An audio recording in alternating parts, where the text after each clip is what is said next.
अखाड़े के महामंडलेश्वर अवधेशानंद जो कि प्रेस कॉन्फ्रेंस कर रहे हैं। स्वास्थ्य है, किस प्रकार के उनके हालचाल हैं, सभी अखाड़ों में किस तरह की दिनचर्या है। तो मैंने कहा प्राय सभी प्रसन्न हैं, आनंद में हैं। फिर उन्होंने पूछा कि वहाँ की पूजा पद्धतियाँ, पर्व परंपराएं, वहाँ के नियम, वहाँ के सब प्रकार के आध्यात्मिक सांस्कृतिक अनुष्ठान कैसे चल रहे हैं। मैंने कहा वो भली प्रकार चल रहे हैं, सभी प्राय प्रसन्न हैं। और मैंने उनसे ये भी कहा कि लगभग सभी स्नान बड़े ढंग से हो चुके हैं, पर चूँकि बाहर से भारी मात्रा में लोग आए और गुजरात पे, महाराष्ट्र में, विशेषकर हरियाणा, पंजाब में और बहुत ज़्यादा छत्तीसगढ़ में कोरोना का प्रकोप है।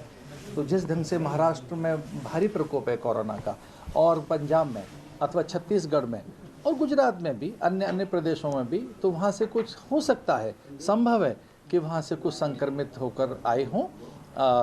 लेकिन हमारे यहाँ से कोरोना नहीं फैला है। मैं आप सबसे एक अपील करना चाहता हूँ कि जिस ढंग से यहाँ आने वाले साधकों के नेगेटिव रिपोर्ट उनके पास हैं, जिस तरह से वो अपने यहाँ टेस्ट करा रहे हैं, जितने टेस्ट यहाँ किए गए कहीं नहीं हुए होंगे उतने, और उस तरह से उत्तराखंड में और हरिद्वार में वैसा संक्रमण नहीं है। मैं भारत की जनता से, भावुक भक्तों से अपील करना चाहता हूँ कि जो वृद्ध लोग हैं वे आने में संकोच करें। अतिवृद्ध, अशक्य, असमर्थ, अथवा जो रोगी हैं, अथवा जो छोटे बच्चे हैं, प्राय जो असम्माननीय गर्भवती स्त्रियां हैं, वे न आएँ। और अब संख्या भी बड़ी सीमित सी है, आप सब देख ही रहे हैं, आप सब जानते हैं कि बहुत कम संख्या यहाँ रह गई है। प्राय स्नान करके सब लोग चले गए। हाँ, बैरागियों के स्नान की बात है तो उनके स्नान के प्रति हम बहुत सम्मान से भरे हुए हैं। बैरागियों का स्नान होना चाहिए, लेकिन जो अन्य अखाड़े हैं प्राय वो सब प्रतीकात्मक ही स्नान करते हैं। ये जो स्नान है वो प्रतीकात्मक ही होता है, पर इस स्नान की भी कोई समाप्ति की घोषणा नहीं की जा रही है। ऐसा बिल्कुल नहीं कहा जा रहा है कि कुंभ समाप्त हो गया है, ऐसा बिल्कुल नहीं कहा जा रहा कि कोई अब स्नान होगा ही नहीं। हाँ, हम आह्वान करते हैं, हम हृदय से और विनय पूर्वक ये आह्वान करते हैं जनता से कि वो सीमित संख्या में आएँ और कोविड नियमों का अनुसरण करें, उनका अनुपालन करें।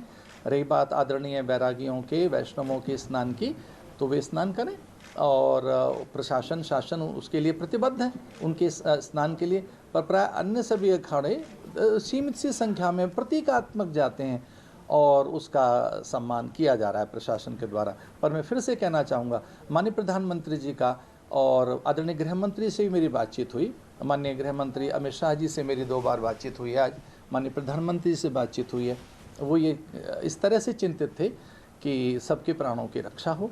और मैं भी ये कहना चाहूँगा कि धर्म बड़ी चीज़ है, पर उससे बड़े प्राण हैं। मैं कहना चाहूँगा आस्था बहुत बड़ी चीज़ है, पर आस्था से भी कहीं अधिक जीवन है, लोगों के प्राणों की रक्षा है। तो हमें दूसरों के प्राणों की रक्षा करनी चाहिए, दूसरों के जीवन की रक्षा करनी चाहिए, और उस तरह से अब धीरे धीरे करके हम चीज़ें प्रतीकात्मक करें। मैं इस प्रकार से अब पूरी जनता का आह्वान करना चाहता हूँ। कहीं ना कहीं ये जो आप निर्णय, जो बात आज आप कर रहे हैं, आज कहीं ना कहीं लेट हो गए उसमें 800 साढ़े 800 केस पर डे आ रहे हैं। देखिए, जिस तरह की संख्या कोरोना की यहाँ है उससे कहीं अधिक महाराष्ट्र में, उससे कहीं अधिक पंजाब में, उससे बहुत ज़्यादा कहीं अधिक छत्तीसगढ़ में है और भी अन्य प्रदेशों में। ये जो स्ट्रेन आया, इस प्रकार की जो लहर आई है, इससे कोई न तो देश अछूता है और न हमारे प्रदेश अछूते हैं। तो ये केवल कोरोना का संक्रमण यहाँ ही नहीं है, सर्वत्र है। मैं फिर भी विनयपूर्वक कहना चाहता हूँ कि उस मात्रा में नहीं है, उस तरह से नहीं है, उतना आक्रामक नहीं है, उतना प्रचंड नहीं है, उतना प्राणघातक नहीं है, और ना ही उतना वो भयावह है, ना ही वो उतना अधिक भीतर में आशंकाएँ पैदा करने वाला है। लेकिन फिर भी हम कोविड नियमों का पालन कर रहे हैं। मैं आपको विनयपूर्वक बात कहूँगा, हमारे आश्रमों में सब लोग नेगेटिव रिपोर्ट लेकर आए। हम लगातार टेस्ट करा रहे हैं, मैंने खुद 12 बार टेस्ट कराए, निरंतर हम टेस्ट करा रहे हैं, आगे बढ़कर टेस्ट करा रहे हैं। खुद आकर हमारे सारे सन्यासी कह रहे हैं हमारा कोरोना टेस्ट कीजिए।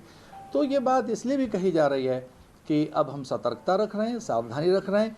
मैं पूरे भारतवासियों को विश्वास दिलाता हूं कि हम उन सारे नियमों का निर्वहन करते हुए जो कोविड नियम हैं, हम कुछ चीज़ें प्रतीकात्मक करेंगे। इसलिए भावुक भक्तों से मेरा आग्रह है कि वो कम संख्या में पधारें। जूना अखाड़े में सबसे ज्यादा नागा सन्यासी हैं, क्या आप उनको कह रहे हैं? देखिए, जूना अखाड़ा में सर्वाधिक नागा सन्यासी हैं। हमने जिस तरह से उनकी जांच कराई है, सर्वाधिक सन्यासी जूना अखाड़े के हैं जिन्होंने अपनी जांच कराई है। सद्भाग्य से एक दो कोई पॉजिटिव निकले होंगे, बाकी सब नेगेटिव है। क्या रिटर्न बैक करने के लिए आप उनको कह रहे हैं कि आप उसके नहीं, मैं फिर से कह रहा हूँ, हम कुंभ समाप्ति की घोषणा नहीं कर रहे हैं। ये बिल्कुल बात नहीं कही जा रही कुंभ समाप्त हो गया है। मैं कह रहा हूँ कुछ चीजें प्रतीकात्मक की जाए। क्या प्रधानमंत्री जी ने इस तरह की अपील करी है कि प्रतीकात्मक कुंभ किया जाए? देखिए, प्रधानमंत्री की बड़ी स्पष्ट अपील है। उन्होंने कहा संतों का आदर होना चाहिए, भावुक भक्तों का आदर होना चाहिए। प्रधानमंत्री की सीधी सीधी अपील है कि अन्यों की रक्षा के लिए, इस लड़ाई को और अधिक ताकत देने के लिए कोई चीज़ उस तरह से की जाए जो प्रतीकात्मक। निरंजनी अखाड़े ने कहा है कि वो कुंभ मेला की समाप्ति करते हैं, इस पर आपका क्या कहना है? देखिए, निरंजनी अखाड़े ने ये कहा है कि हमारे प्राय स्नान हो चुके हैं, तो उनका कहने का अर्थ कोई समाप्ति की घोषणा नहीं थी। उनका कहने का अर्थ कदाचित ये था कि हम लोगों के प्राय स्नान हो चुके हैं, आगे आने वाले स्नान तो प्राय हमारे प्रतीकात्मक रहे। दो दो चार चार संघ आप जानते ही हैं, हर कुंभ आपने देखे। उनका ये था, उनका नैरेटिव ये नहीं था कि कुंभ की समाप्ति की घोषणा हो गई है। आचार्य जी, कुछ विशेषज्ञ ये कह रहे हैं कि जब सामूहिक स्नान होता है तो पानी में वायरस बहुत तेजी से विचरण करता है, बहुत कॉन्टीजियस है। नमी में भी चलता है। देखिए, मैं वैज्ञानिकों की बात को तो असत्य अथवा मिथ्या नहीं सिद्ध करना चाहूँगा, लेकिन इम्यून सिस्टम की भी बात है। जब व्यक्ति अपना जिसकी रोग प्रतिरोधात्मक शक्ति प्रचंड है, अब वो विश्वास से भरा है, उसमें उसकी मनोदशा में बहुत अधिक सकारात्मकता है, अथवा उसका चिंतन विधेयक है, अथवा वो बहुत ही स्वस्थ है, ऊर्जावान है, और अधिक वो एक प्रकार से आत्मबल के साथ आ रहा है, तो ऐसे में मुझे लगता है कि उसके विश्वास को हमें नहीं तोड़ना चाहिए। स्वामी जी, जैसी परिस्थितियां हैं अभी, तो क्या इस परिस्थिति में कुंभ का समापन होना नहीं चाहिए, हो जाना चाहिए? अगर देखिए, हम ये कोई जो हमारे अब एक प्रकार से कुंभ धीरे धीरे शिथिलता की ओर है। आप जानते हैं कि लगभग कुंभ की सारे स्नान हो चुके हैं, एक स्नान को छोड़कर। उसमें प्राय बैरागी ही जाते रहे, अन्य जितने भी अखाड़े हैं वो प्रतीकात्मक जाते रहे। अब तक कुंभों का ये इतिहास है, जो अब तक का इतिहास रहा है, वो इतिहास ये रहा है कि वो केवल प्रतीकात्मक जाते रहे। तो